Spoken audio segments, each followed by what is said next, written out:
And we're live, Michelle. Hello, everybody. Hello. Welcome to tonight's episode of Let's Talk.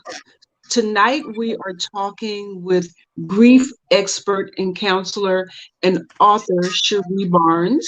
We're going to get to Cherie in just a second, but I just want to do a little welcome and introduction for those of you who might be joining us for the first time. And first of all, let me apologize. We're having a few little technical difficulties on my end. I moved this weekend and my Wi-Fi is kind of shaky. So I am talking to you from my phone and trying to get the angle just right. But nonetheless, the show must go on, and we're gonna go on tonight with some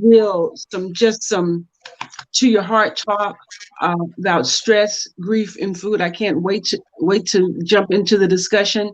But we're here, and we do these weekly conversations, and I'm committed to doing these weekly conversations because I have gained and lost over 700 pounds in my lifetime. And I have been in a fight for my life for 42 years, battling food addiction, battling yo-yo dieting, trying to get some peace and balance and understanding around the role and the place for food in my life. And as soon as I got some clarity, as soon as I got clarity around the fact that I spent 42 years eating for the wrong reasons, like so many of us.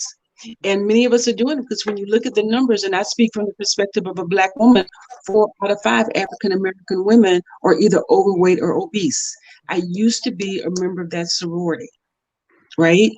And if it's not you, then it's 4 or 5 other people that you know. And when you look at the general market, not just African American women, they're not far behind us, right?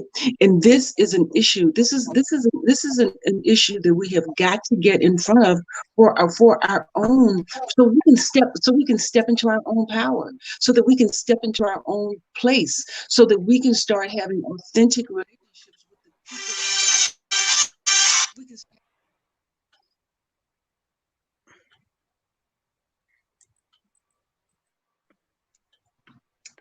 And, oh God, my phone just, can you also see? So we can start having authentic relationships with the people around us instead of using food instead. So I want to jump into the night to tonight's conversation. I want to welcome Cherie. I also want to encourage everybody. If you have questions, jump in. Jump in, put your questions in the chat. Do not be shy. We're here to talk about stress, grief, and food. Food is so intimately connected to everything that we do, right? It's connected to everything. And as soon as we get clarity around separating food from the environment, then we can start having some personal healing, and we can start stepping into the place where we're designed to be. So I am going to introduce Cherie. I'm going to let her tell your story. If any of this is resonating with you, please share the link. Share the link on your own Facebook page. Share the link with your friends. Invite them to join the conversation. Call up somebody. Email the link to somebody. If you know somebody that is going through grief, because I keep telling you I'm going to go to Cherie, but I keep on talking. But I just have this one thing is that I remember. I don't know if you all remember that if somebody. Just think about it. As soon as you hear somebody passing away or somebody transitioning. When I was growing up, the first thing that we did, somebody wanted to bake something, right? Somebody wanted to bake something and take it over to the family to offer comfort, and show concern, right? That's what the food was about. The food was to show that we're here, we love you, we support you, and it became kind of a communal thing, right? But the reality is, oftentimes people don't need the food, right? What they need is just to know that you're there, right? Your presence is enough. So we're gonna pull the layers back on this thing. We're gonna deep dive into it again. If this is a conversation that resonates with you, please ask questions of Cherie. We're gonna talk about her books. We're gonna give you the website, and we wanna touch you in a way that we can offer some healing tonight. Cherie, The floor is yours. Okay, thank you so much. Thank you, Michelle, and thank you, Colleen, for allowing me this opportunity. This is amazing. I've been following and watching the episodes every week, and so you get excited when it's your turn. And so I'm excited to be able to share, who I am, how I came to this journey. And so, like Michelle said, my name is Cherie Barnes, and we are writing buddies. We are a program together, and we have written books together. And so I'm excited to be able to share the space with her. But I started my intimate grief journey 4 years ago when I lost my beloved Mark. And so it was devastating, it was traumatic, and it was something that I was not prepared for. And so I had to figure out what to do quickly to get myself together. And so as we talk about grief, I mean, I've lost people in my life that was significant to me, but when it is your partner, when it's someone who's very intimate, their ins and outs, their ups and downs, and that kind of thing, it hits different for you. And so this hit very different for me because I was like, what am I going to do? How am I going to get through this? And so with the love of my family members, my support system, with my colleagues, with my coworkers, my church family, they helped me get over. And I'm not going to even say over. They helped me get to a better place as it comes to grief. Because the thing is, you never get over your loved one. You are continually going to be day in, day out. It's every second, it's every day, it's every minute. You're going to always carry them with you. And so they help me get to a better place. And so one of the things that, as Michelle said, food is comfort. And so, like she said, when you learn of someone of passing and you want to be of help to the family, you bring food. I have done that so many times, I can't even count on my finger. Whether it's fried chicken, or whether it's Popeyes, or whether it's Jewel, Osco, you go and buy that meal for the family. You bless it before you give it to them, and you hope that it's something that they will eat. I know in my own grief journey, I had people come to my house and bring food and all this stuff. Child, that stuff's just set on the counter because I just wasn't hungry. Right. I did not have an appetite, but I have a 10-year-old. She's 10-year-old. She's 10 now, but she was 7 back then. And so she needed to eat. And so I made sure she ate. But for me, I'm like, I'm good. I don't want to eat. I just want just come and drink some water. And so that's how you show love. You bring food to the family. You drop off something, even if you can't just actually see them. You drop the food off and you go. And especially people know, they know you, if they even if they don't see you and they know you brought, let's say, a pound cake, and you're the bringer, you're like, well, at least they know I was thinking about them. Yeah, what I used to do, and especially during the age of COVID, what I would do was I would drop the food off because you just leave it on their porch or something. You connect with a family member or a friend who they were close to, and so you can't have that physical interaction.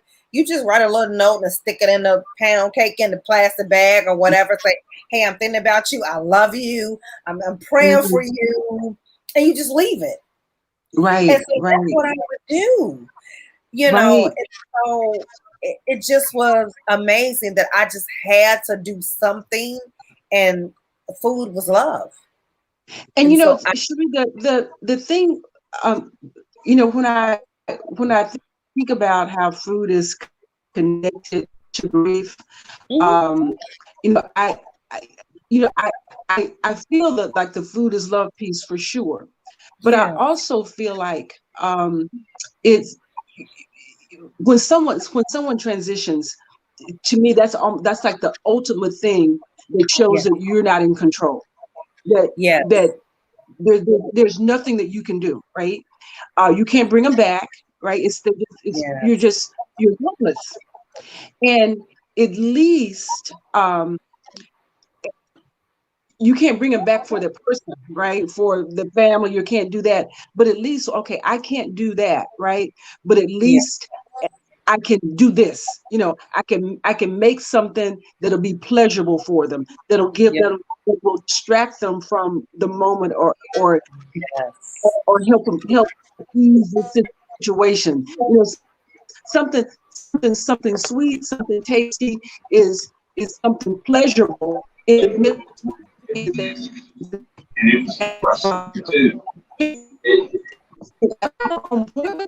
is that is really Yes, I mean, you know what? And speaking, you want to be able to help them in some way. And so the way that you do is food, whether you go to the store and you bring food to them or whether you actually make a meal for them. And I know for me personally, since I really like to cook, I tell people all the time, in my next life, I'm gonna be a chef. I'm gonna have a school. I'm gonna do something. My Mhm, mother was a really great cook, and she still is. She's a really good cook, and so that's why I learned how to cook from my mhm, mother and my grandmother. And so, how you show love is you feed people. And so, mhm, in my next life, and I'm working on it now. I just haven't got to that piece, but I want to form a nonprofit, and I have the name and all that stuff, but it's going to be Grief Is, and mhm, so I want to be able to feed people in in their hour, in their moment, to let mhm, them know that I am grieving with you and for you, mhm, and I want to be able to mhm, support you, but I mhm, want to make sure that you eat, and whether it's mhm, you as that person who needs the food, it could be your family. mhm, So, in my experience, it's not necessarily the person who is grieving, the central figure, which would be me, but it will be my family. And so, it mhm, was my stepfather, it was my daughter, it was my mother, it was my close friends who sat with me and grieved with me and cried with me. They needed to eat, and so I wanted to make sure they had the nourishment because I wasn't thinking about it at the moment. right. So you just said something that I talk a lot about with in my coaching, is that I say that sometimes we just need to sit with a situation. Yes. And oftentimes, especially around grief and painful situations and situations where we're uncomfortable, we'll turn to food. And you talked about how you couldn't eat, but I have certainly talked to other clients who have said, I've suffered this loss and I have put on so much weight. And what it looks like, and you can correct me, is that instead of sitting with the grief, instead of going through the process, they are using food to maybe medicate themselves and not separating the fact that just need to deal with the situation, or manage the situation, or address the situation, or acknowledge it and go through that process, rather than trying to cover it up, right? And Yes, and not let the pain yes, and some of the Mhm, maladaptive things that we use in terms of while we're dealing with our grief, like you said, we have the food, but we bring in the illegal mhm, substances, whether it be marijuana or whether it's the alcohol. We use all of those things to help us feel better. And so sometimes those are mhm. maladaptive and those are not healthy things that we do, but we bring all of them, put them all in the basket, and we use them all together to help us What feel did you call better. them? Maladaptive, You had a name maladaptive, for those things? Would you maladaptive would you things. break that? Yeah. So Would you like kind of unpack that? yes. You just So can't throw a big word out like that and not have us go into that. yes. And so we use ways that are not necessarily healthy for us. And so we have the food piece. And so whether it's the Mhm, fried chicken and the mashed potatoes or whatever, that's if you buy it out. And whether it is if someone cooks it, and one of my favorite things. So it's country fried steak and mashed potatoes and green beans or whatever. But then you bring that alcohol, whether it's wine or whether it's hard liquor, you bring that into your grieving process. And then you bring marijuana, something that's, it's illegal now in most states, I would say, but you bring that all together and you want to help, get your life together because you're grieving. You can drink the wine and you can have the hard liquor and the food and all that stuff, but at the end of the day, none of that is really going to make you feel better. And it's that support system that you have developed that's going to help you get through. So can you talk about like the steps in the grieving process and actually how you help people, I guess maybe grieve in a healthy way? Is that or an appropriate way or? Yeah, sure. You know what? And so as a therapist, I study and I really want to help people in my craft. And so, Elizabeth Kubler-Ross is the guru when it comes to grief, along with David Ketzler. And so they are who you go to when it comes to grief. If you Google them, that's who comes up. And so she talks about the 5 stages of grief. And so she began her work with individuals who were in hospice a long time ago, like in the 50s, 60s, or whatever. And so she began to talk about what they did in terms of how they were in denial and how they accepted grief and how they bargained that their loved one was still not there. But as I have continued my research in terms of grief, I found that there is a new theory, quotation mark, in terms of grief, and it's called continual bonds. And so that is, you do not forget about your loved one, but you have rituals and you have things that you do that keeps you connected to them. And so that may mean whether it was grandma that passed away, but you and grandma had this dance that y'all did, and you want to continue to remember her. And so whenever you hear that music, whenever you hear that song that you and grandma, that was y'all thing, you really say, okay, let me get to grandma's song. Let me figure this out. I'm dancing with grandma, because that keeps you connected. And it's not just a song. I mean, it can be other things, but you don't forget about who grandma is, although she's passed away, but you want to continue to think about who she is, what she meant to you. And so you want to continue those bonds. Those things are not closed. They're not forgotten. You just continue to think about, these are the things I'm going to do, whether it's the dance, whether it's the meal. And so say if it's the meal and it's not as healthy as we need it to be, you figure out how to make that meal a little bit healthier, but still connect with grandma on that level. And so you would continue those bonds of relationship, even though they're not here anymore. Because it's the memory. It really is a memory. And I will share this with you. And I don't know if you know this or not, Cherie, but when I first started doing these Sunday night conversations a couple of years ago, I took a little hiatus. But when I first started the Sunday night conversations, the conversation was called In Sarah's Closet. And Sarah was my mother. That's my mother's name. Okay. And once I started on my journey to lose weight, the thing that drove me was I wanted to wear cuter clothes, right? I mean, pretty basic. I wanted to look better. I was really driven by that. And I stayed focused on it. And as I went through my process, I kept thinking, am I so shallow that all I care about is clothes? It has got to be more to this thing than this. And as I thought about it, here's where it took me. It took me to the fact that my grandmother was a seamstress, my mother was a seamstress, and I was a seamstress. But my mother was like diva down, right? I can't even explain how much of a diva she was, right?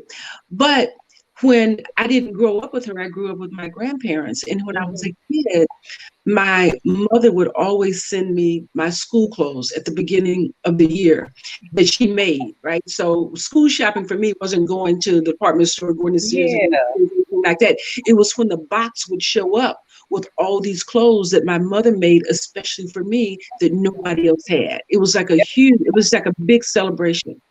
And and as I struggled with my weight over the years, I could, I did what I could, I couldn't, right? And once I got really clear, I said, you know what, this is important to me because it's getting the body that I want and getting healthy and getting fashionable and getting fit is a way for me to connect with my mother and connect with that memory of her and keep her spirit alive in me.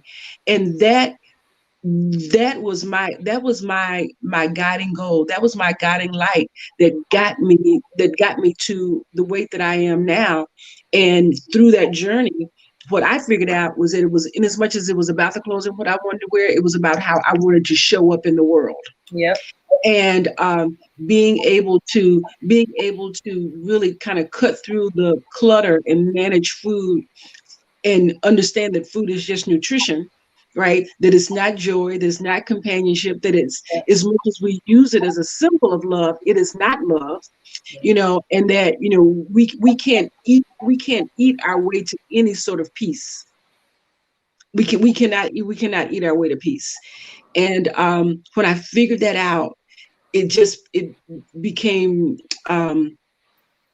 I guess, I don't even know what the word is for me.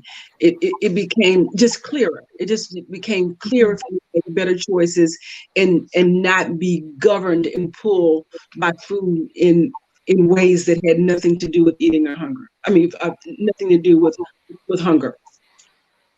Oh, but we try to. We try to make sure that we put this in here, we put that in there. It's gonna fit. We figure Yes, out it's gonna fit, and when we really really realize it does not fit, sometimes it's detrimental because we're like, okay, this don't fit. I'm about to lose my mind. I'm gonna freak out, because it does not fit. yeah, But I mean, sometimes we have to go through that process where this does not fit. And so we have to figure out what can I do to make it fit. And so yes, that's when you bring your support system, and that's when you bring others into the conversation to help you move forward, because you just cannot do it on your own. You yes, can't. You yes, can't. yes, yes. So can you talk about how to, let's say, for someone that maybe doesn't have a support system, or doesn't have a lot of friends and not really connected, or maybe their family is far away, or their friends are far away, or they just find themselves in a solitary space, and they're looking for some ideas or some, Okay. I don't know, some tool to get through the process. Well, the first thing I would say is there is somebody that you talk to about your good stuff. Whether it is, girl, I found this shirt online, this 20% off, I'm getting it. Whether it's, girl, I saw these shoes on Amazon, I want this. Whether it's, oh, I had this really good day at work and nobody bothered me and it was just peaceful. There is somebody in your camp. I don't care what kind of camp you got. There's somebody in your camp that you tell the good stuff to. You got the bad stuff and you got the good stuff too, but there's that one or two, three, there's somebody that when good things happen, you call them. Mm-hmm. When bad things happen, you call them. There is Mm-hmm. somebody in that camp, and it may not be a family member. It can be a colleague. It can be a church member. It can be someone who you met at the child's school. And so you drop off at the same time. Hey, how you doing? You see them. You drop the kid off. It's somebody in your camp.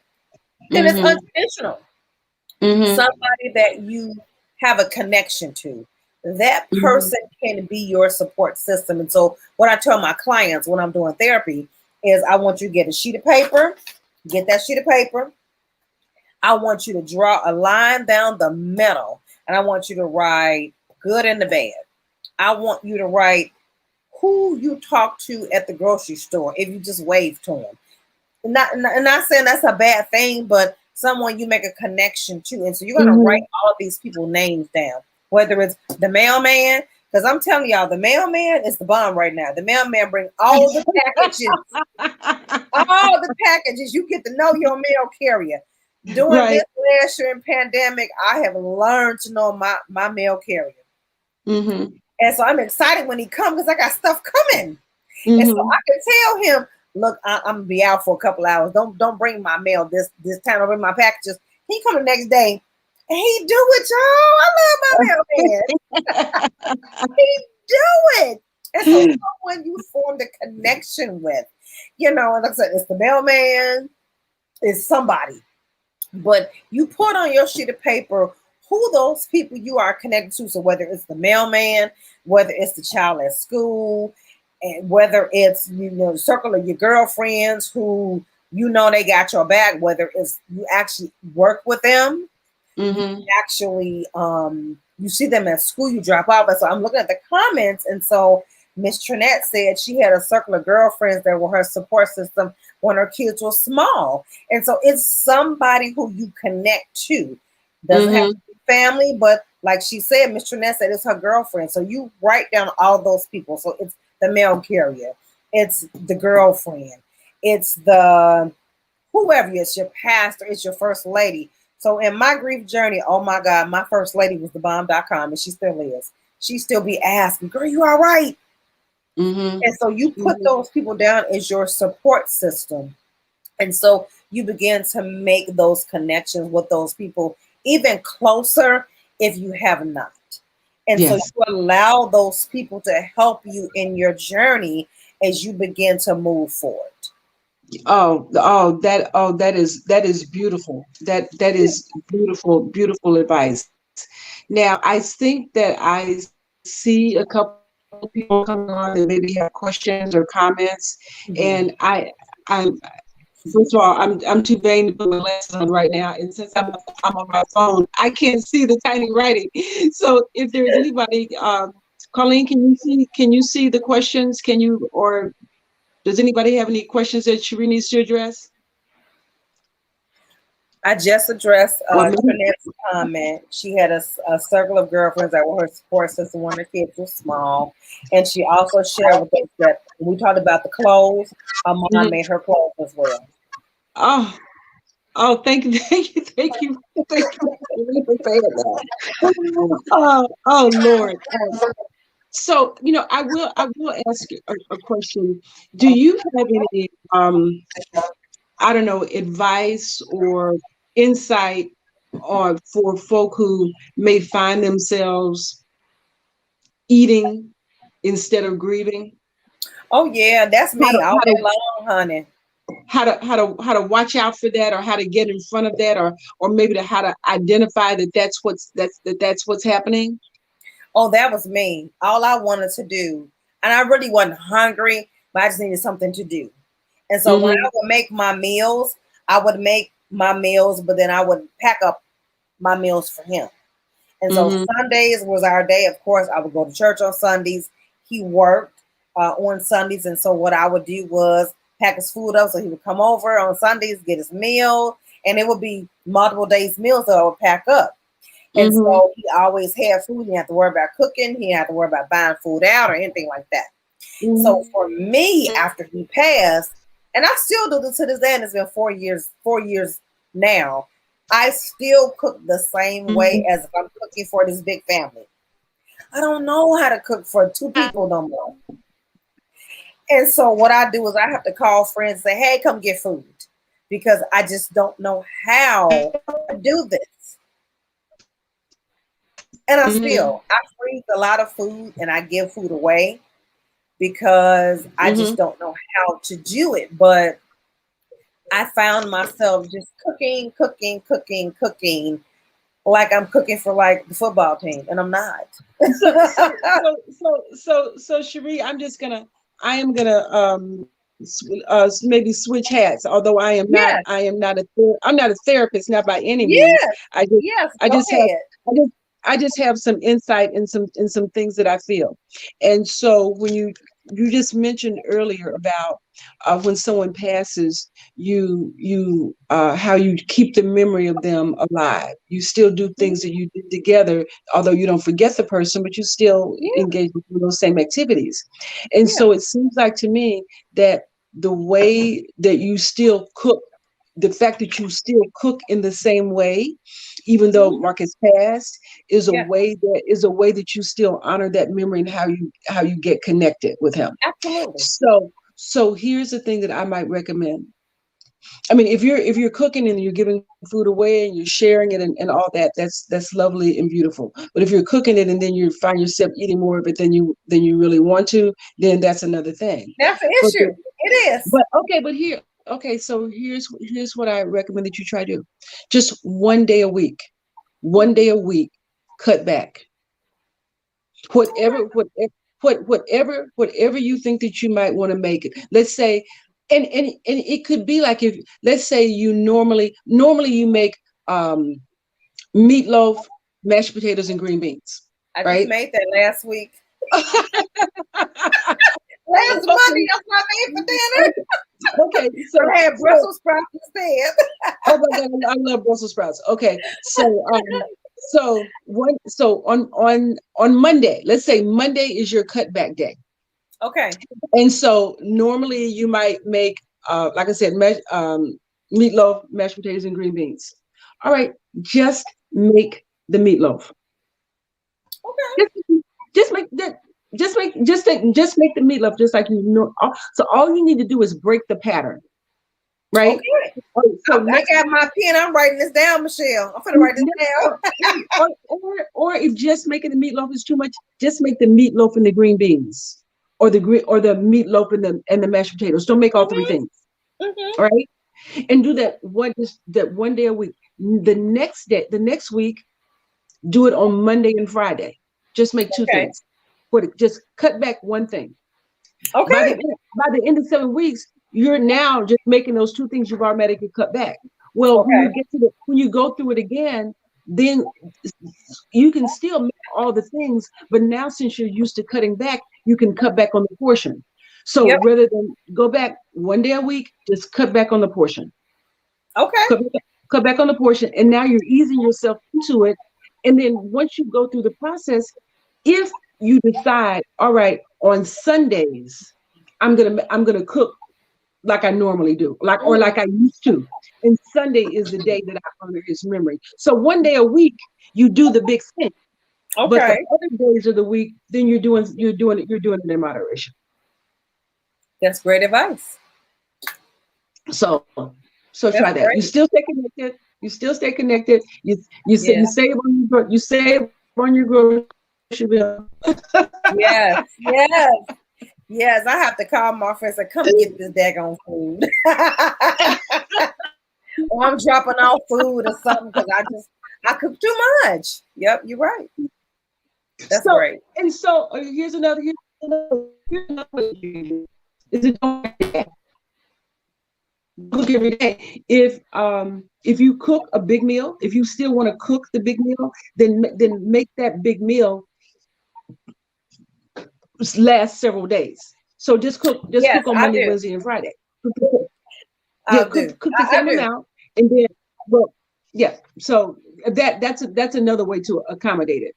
Is just Yep. don't, and then you save yourself some time too. You save yourself. You save your wear and tear on yourself. Yes. You Yes. cook it, freeze it, portion it up, and then I do. just pull it out, and Yep.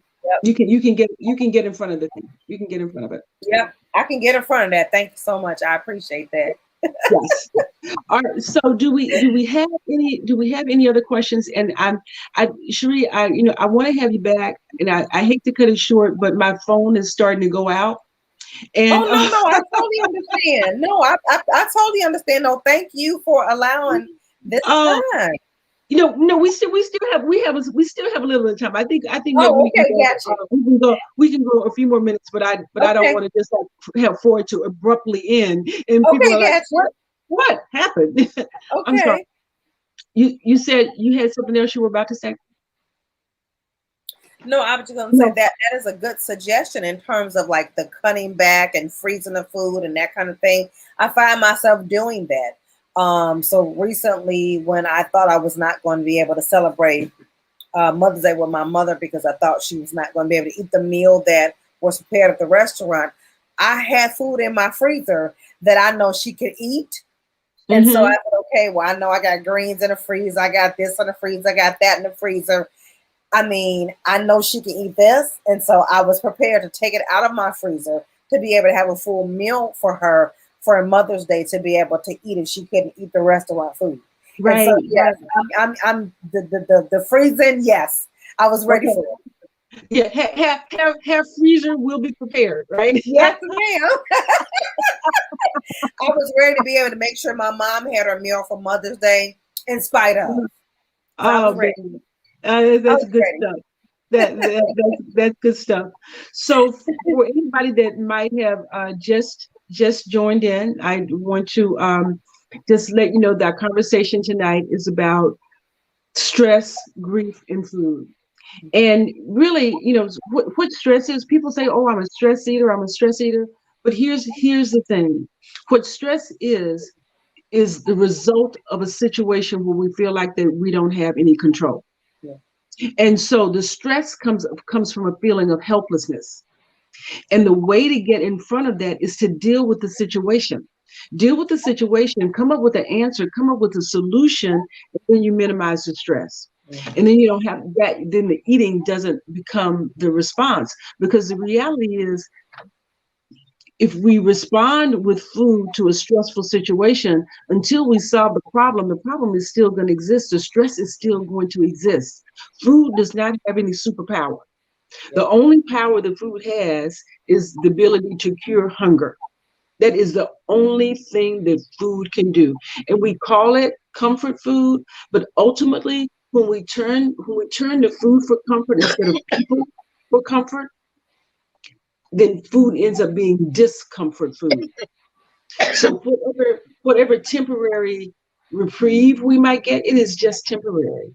Where we are going to get our real joy, where we're going to get our real connection, where we're going to get real companionship, where we're going to get real support, right? Real comfort. It comes from connecting with people. And oftentimes we think it's the food and it's not the food.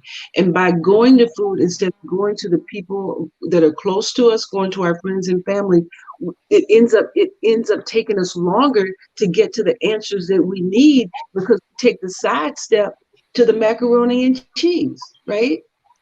So instead of talking, we're eating. Yep.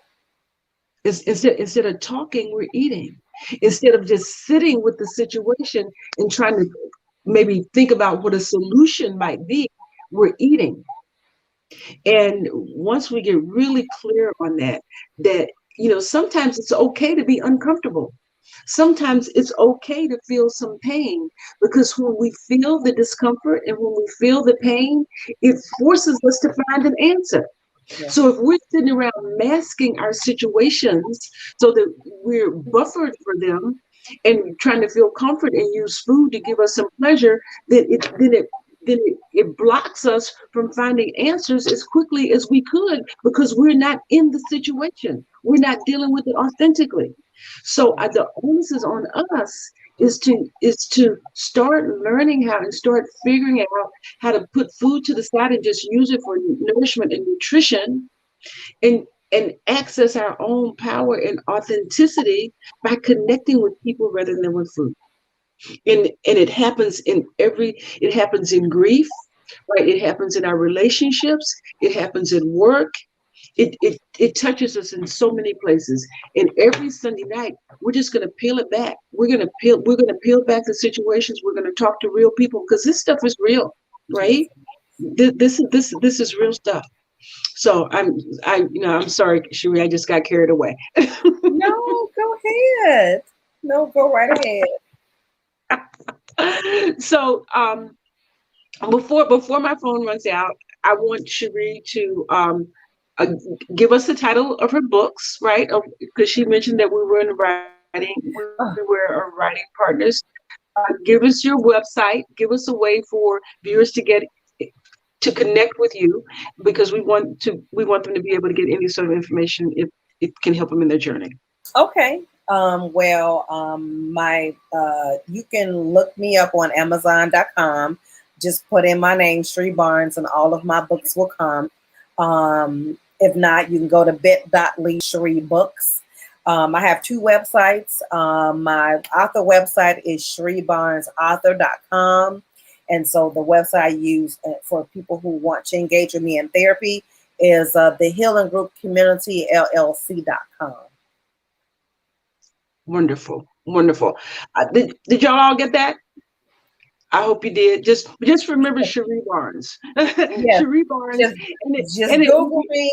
You can go to my personal page, Facebook page, Cherie Barnes, and all of the links to my books, my online store, everything is there in my bio. So just Google Cherie Barnes and you'll find all of my links and you'll find everything that I do. Thank you.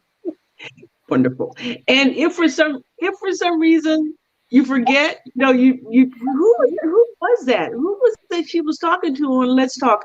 You can get a replay. You can go back and get a replay of this show on I Am Brand New Now YouTube channel, and all of her information will be there. You can, if you want to see this show again, you can jump in on the conversation. If you say, "What are they talking about?" Let me get a refresh on it. You can do that. Yep.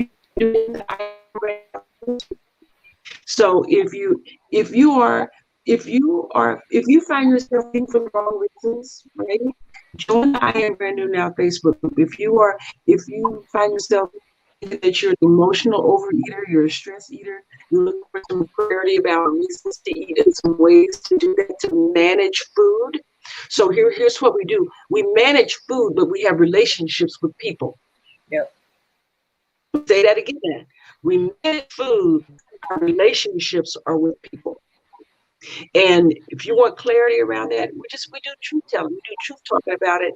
And what I want is for anybody that is overeating, yo-yo dieting, food addicted, please join the group. I want you to learn from every mistake that I ever made in 42 years. That's why I'm doing this, because I don't want anybody else to take the 42 years that took me to clarity and get some peace, to get some pride, get some freedom, to get some confidence, to get some joy that I didn't even know I was missing, because I was allowing food and my eating habits to rob me. You do not be robbed in your joy. Joy is for you. All that this proper perspective. So it's I Am Brand New Now. That's the Facebook group. If you want to reach out to me, you can message me in the Facebook group. You can message me on YouTube. Please follow me on Instagram. I got an Instagram channel, y'all. I Am Brand New Now on Instagram, and we want to stay connected. So join us. We're doing all right. We're doing all right with the juice here every Sunday night on stress, and we're going to talk about it on Let's Talk. We're going to talk about stress, something in food. Right? Because stress and food is connected to something that we're dealing with in our everyday life. So, y'all, Cherie, thank you so much. Colleen, thank you for jumping in and moderating. Trinette, I think that's you, Trinette, or that's on stage. Am I reading? I'm sorry if you're on stage and I got your name wrong. So that's Sybil. Sybil. It's Sybil. It's Sybil. Oh, all right. Thank you, Sybil. Yes. Sybil, do you have any? Are you good? I don't want to close this out without giving you a chance to make any comment, offer I just have one comment. I just have one comment. Yes. I'm having difficulties enjoying food. Well, you said that food shouldn't be a comfort. However, I don't want to eat. I eat because I know I have to move around, to have abilities to do things, but it's like I just really don't taste it. I forget a lot to eat. Throughout the day, I forget to eat. um, this only happened since the loss, the loss of my son. And I used to have a pretty good, healthy relationship with food, but now it just really doesn't matter if I eat or not. Well, Sybil, I just want to offer and say, I thank you, Sora, for joining us today. You have to be able to keep up your strength, because not only someone else depends on you, whether you know it or not, whether it's another soror, whether it's another friend, whether it's another family member. And so you have to be able to keep up. So I just encourage you to just make sure you continue to eat, because someone else depends on you, and you want to be able to be there for them, because they're looking for you to be able to comfort them and share with them. Thank you. I didn't lose you. Looks like I lost Cherie, but if you're in a place where you can do so, reach out to Cherie. I am sure she would love to have make herself available for a conversation with you. And the thing is, the reality is, we need food for nourishment. We need food for nutrition. We need food for energy. And that's what powers us. That's what gets us to the day. And the deal is, I think it's just to figure out that, just like I said, somebody's counting on you to get through the day. And part of what I do, it was never an issue for me to forget to eat. But if you just start the night before with planning what you're going to eat, and then you won't forget. Just put it out. Put it out the night before, or even the first thing in the morning.